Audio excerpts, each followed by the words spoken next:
Halo, kamu lagi mendengarkan podcast Resensi Buku yang merupakan kolaborasi antara Podcast Main Mata, Gramedia Pustaka Utama, Gramedia Digital, Goshen Suara Indonesia, dan didukung oleh jaringan Potluck Podcast. Selamat mendengarkan. Hai, selamat datang di podcast Selepas Jam Kerja. Podcast yang akan menemani kamu menikmati waktu selepas kerja. Berisi komentar-komentar mengenai berbagai isu sosial, psikologi, budaya pop, dan seni.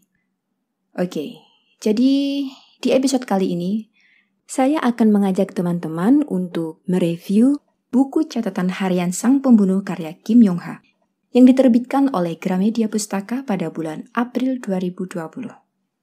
Novel ketujuh dari Kim Yong-ha ini pertama kali terbit di Korea pada tahun 2013 dengan judul aslinya Salinjawi Gyokbok. Dan untuk teman-teman ketahui, novel ini juga pernah diadaptasi menjadi film layar lebar dengan judul Memoir of Murderer yang rilis pada tahun 2017. Oke, jadi sebelum melangkah lebih jauh, saya akan membacakan blurb atau uraian dari novel ini terlebih dahulu. Terakhir kali aku membunuh seseorang adalah 25 tahun yang lalu. Atau 26 tahun yang lalu, kurang lebih begitulah. Kim Yong-soo adalah mantan pembunuh berantai berumur 70 tahun yang mulai hilang ingatan akibat demensia. Demi mempertahankan ingatan yang tersisa, ia pun mencatat semua yang terjadi pada dirinya, termasuk tentang kekasih putrinya yang dicurigainya sebagai pembunuh berantai yang kini mengincar wanita-wanita desa tempat tinggal mereka. Kim Yong-soo harus memastikan putrinya tidak menjadi korban berikutnya. Ia pun memutuskan membunuh pria itu sebelum ingatannya benar-benar hilang seluruhnya.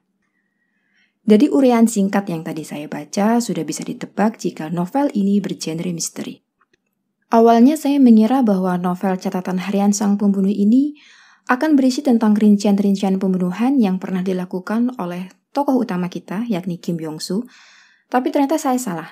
Jadi novel ini lebih berfokus pada bagaimana usaha si tokoh utama untuk tetap mengingat atau merawat ingatannya yang semakin hari semakin terancam oleh demensia yang ia derita.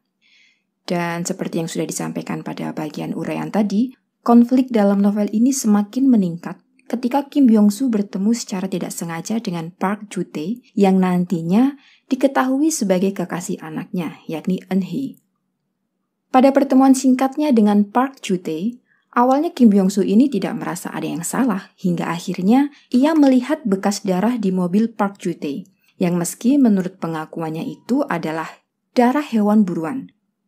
Tapi hal ini tentu saja tidak lantas membuat Kim Yong-soo percaya begitu saja.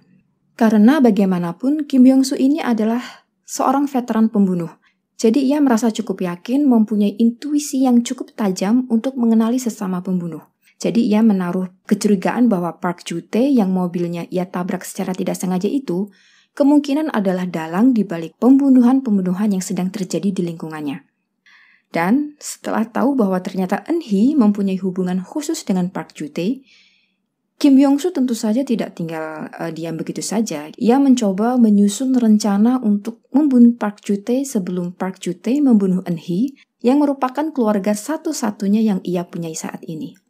Namun untuk membunuh seorang Park Ju-tae, hal ini tentu saja bukanlah hal yang mudah bagi Kim Yong-soo.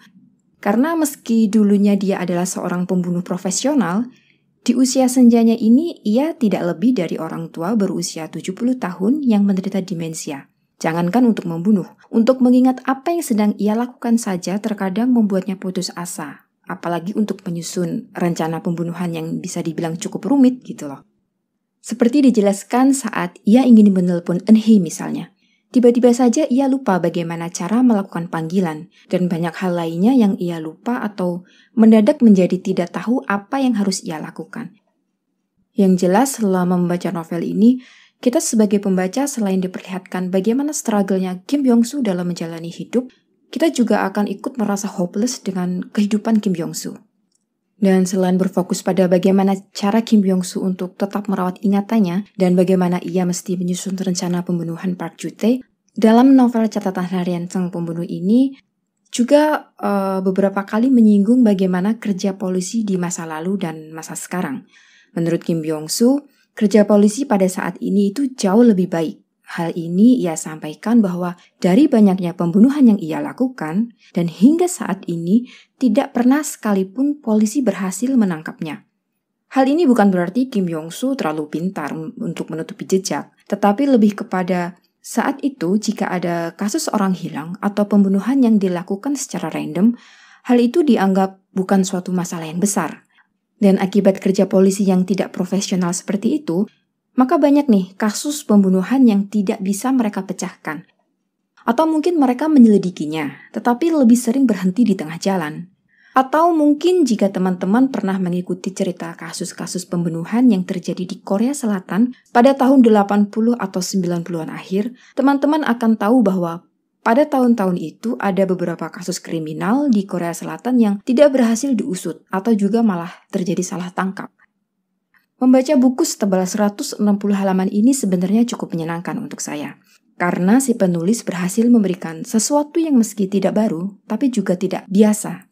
Yang saya maksudkan di sini adalah bagaimana Kim Yong-ha menyampaikan kisah Kim Byung-soo ini tidak dalam narasi-narasi panjang yang kerap kita jumpai di buku-buku lainnya. Tetapi di sini ia mencoba untuk memberi experience bahwa pembaca memang sedang membaca catatan-catatan yang dibuat oleh Kim Byung-soo di buku kecilnya. Jadi tidak jarang ada bagian-bagian yang terkesan sedikit random dan antara satu catatan dengan catatan yang lainnya ini tidak berkesinambungan. Karena kita tengah diajak membaca catatan dari seorang yang menderita demensia, maka jangan kaget jika isi dari catatan itu seperti kumpulan hal-hal acak yang kita sebagai pembaca mesti pintar untuk menyusun kronologi cerita di kepala kita. Karena di buku catatan ini, selain tidak diberi keterangan waktu yang jelas, juga memang bukan diari anak SMP yang berisi curhatan, tetapi merupakan catatan dari seorang tua berusia 70 tahun yang tengah berjuang melawan demensia. Karena POV yang digunakan oleh Kim Yong-ha ini adalah dari kacamata Kim Byung-soo yang menderita demensia, meski ia dulunya bukanlah orang yang baik, saya kira penulis di sini cukup berhasil untuk mengajak pembaca untuk bersimpati dengan tokoh Kim Byung-soo. Bagaimana tidak? Jadi ada beberapa bagian yang benar-benar menunjukkan bahwa Kim Byung-soo ini memang saat ini tidak lebih sebagai orang tua yang tidak berdaya. Dan selain itu, penulis juga cukup berhasil mengajak pembaca untuk ikut merasakan ketidakberdayaan, perasaan bingung, dan seperti sedang ada di dalam labirin yang kita sendiri tidak bisa keluar dari sana. Selama membaca buku ini, dari awal saya juga sudah menduga bahwa pasti akan ada kejutan yang diberikan oleh penulis, entah itu di tengah ataupun di akhir cerita. Dan meski saya sudah menyiapkan hal ini, saat saya sampai pada bagian kejutan yang sudah saya antisipasi sebelumnya, saya cukup terkejut dengan kejutan yang diberikan oleh si penulis. Ya, bagaimana tidak? Pokoknya teman-teman harus baca sendiri deh. Untuk merasakan roller coaster yang diciptakan Kim Yong-ha melalui buku ini, bagaimana kita diajak naik turun dari merasa kasihan, terjebak, hopeless, tidak berdaya hingga dihadapkan kembali pada kenyataan bahwa kita saat ini sedang membaca cerita pembunuhan. Karena bagaimanapun, mau tidak mau, meski mengalami demensia, satu hal yang harus selalu kita ingat bahwa Kim Byung-soo ini adalah seorang pembunuh berdarah dingin. Jadi siap-siap saja dengan kejutan di akhir cerita yang akan membuat kalian menggelengkan kepala. Atau jika cukup lihai menemukan hints di bagian-bagian awal, teman-teman pasti akan berkata, "Ya, sudah kuduga." Seperti yang tadi saya sampaikan bahwa membaca novel ini cukup menyenangkan. Karena gaya menulis Kim Yong-ha ini cukup mudah diikuti meski alur yang ia sampaikan di sini maju mundur. Dan untuk menyusun kronologis cerita, pembaca mesti jeli untuk menyusunnya secara mandiri. Dan selain itu, bahasa terjemahan dari Gramedia Pustaka Utama ini juga cukup mudah untuk diikuti. Jadi, tidak akan ada kendala selama proses membaca dan atau dalam proses memaknai apa yang ingin disampaikan oleh penulis.